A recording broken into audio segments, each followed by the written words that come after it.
It's me, Elian Habanero. I love wrestling. It's the funnest thing. I love it so much. Let's do wrestling. Wait, we can't do wrestling? What else is there to do? Let's talk wrestling. That's right, the W.I.L.L.I.W show. Wrestling is life. Life is wrestling. This is episode 10. 10, 10, 10, 10. That's right, episode 10. Thank you to everybody who's watched so far. Now, I am always hype. And I don't mean W.I.L.L.I.W. He's a knockoff, poor imitation of Elian Habanero. And speaking of that, let's talk Smackdown. And Smackdown was smack up this week. Now, everybody has been saying to me, since the brand split, not the banana split, the brand split, since the brand split, okay, since that, everyone has told me Smackdown is the better show. And, I don't want to agree with them. I don't want to be just someone that just agrees about everything, and I do like being positive. Remember, nickname Cuba, second nickname Perry Positive. Anyway, after last night, I have to agree, SmackDown was the better show this week. It actually got me excited for Wrestlemania. Now, I'm always excited for Wrestlemania, but it's more of like a nostalgia thing. It brings me back to the days when wrestling was my whole life and I had nothing to do. I had no job. I didn't have to do chores. I just had to watch wrestling and think about wrestling. So now, WrestleMania is coming up and I get even more excited, but I haven't been really that excited for the show this year. I mean, I am excited that it's WrestleMania, but there's nothing really stood out to me. After SmackDown, I felt was a lot better than Raw for getting me, like, over the hump. Like, oh my, it's only a couple days away? Like, this is like birthday and Christmas or Hanukkah, whatever you celebrate. All the best holidays rolled into one, WrestleMania. So SmackDown, I told you before, I'm not a big contract signing guy. I just don't like it. I don't know why. And I like almost everything about wrestling. The only thing that looked funny to me is it looked like Shane McMahon wrote more than just his name when he signed it. It looked like they were writing like some kind of inside joke or rib to each other. I wish they zoomed in so I could see what they wrote on the contract each, because it was definitely not just his name. Now the women thing. That match, I hate to say it, it was sloppier than my ex-girlfriend. Now, anyway, when Naomi came back, it just was dragging on, and I'm like, please.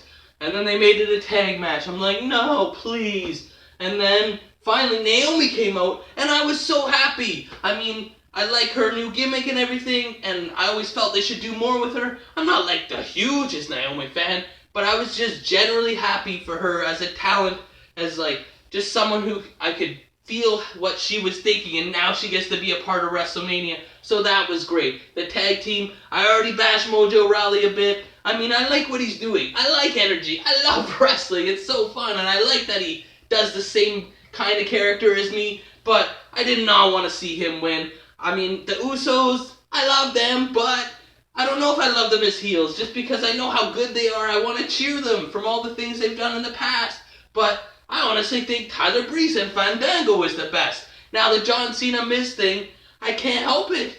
They both did really good promos, although it just made me laugh so much.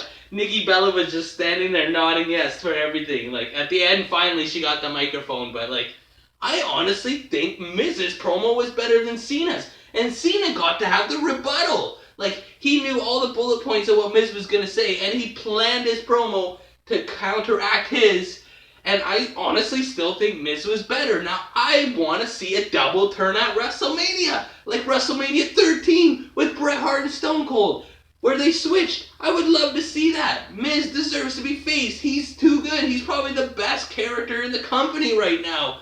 But I don't know if that will do that. But they should. And you heard it here. I don't want to be...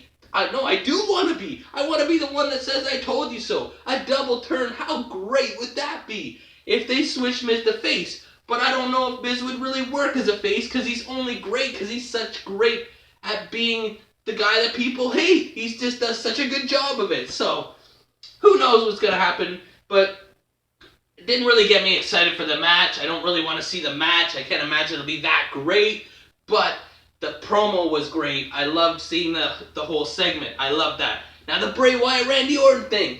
Luke Harper. They worked really hard. Luke Harper and Bray Wyatt. They worked really hard. I just don't feel Like, I'm glad they gave Bray Wyatt the belt. He deserves it, but he doesn't really need a belt. They don't need to be, like, it could be the main event of the show, but he doesn't need to be the title guy. It's just, I wish Orton was still part of the Wyatt family. I wish they would have let it go on forever. Orton's just such a good heel. Everyone wants to cheer him, but it's like the thing that I was just talking about with The Miz. Anyway, the thing that also really got me excited was watching that program, the day after WrestleMania program, or the Raw after WrestleMania, you know what I mean, the one on the network, and that really got me excited for WrestleMania. I loved it. My favorite part was the Cesaro thing. I obviously watched it last year, but just seeing it from the different angles of the backstage stuff, it just, those things really touch me. I get goosebumps, not R.L. Stein, not the books. I got legit goosebumps watching that. And then I watched the Kurt Angle, oh, it's true interview. So happy to see Kurt Angle back, but that interview was bad. I wish they would have done the ones where JBL does them. Those are so well done, but this one was short, and it honestly felt like, you know that segment where The Miz and Maurice were making fun of John Cena and he would have cue cards held up for what John Cena would say when they were pretending to be him? That was honestly, like, that's how Kurt Angle's interview felt. It honestly felt like they told him exactly what he had to say, and it just came off kind of flat. It just seemed too predictable. It was only 20 minutes, but I am so glad to see him. I can't wait for the Hall of Fame. And I wish they didn't put him in the Hall of Fame. I wish they'd give him another 2 years of wrestling. I'd like at least do another WrestleMania match. Him versus Cesaro would be like my dream match. But it's so good. I'm going to try and watch NXT tonight. Maybe some Lucha Underground. Of course, on Friday, I'm going to drop Ike Shaw Part 2. Guys, it's getting close. It's a couple days away.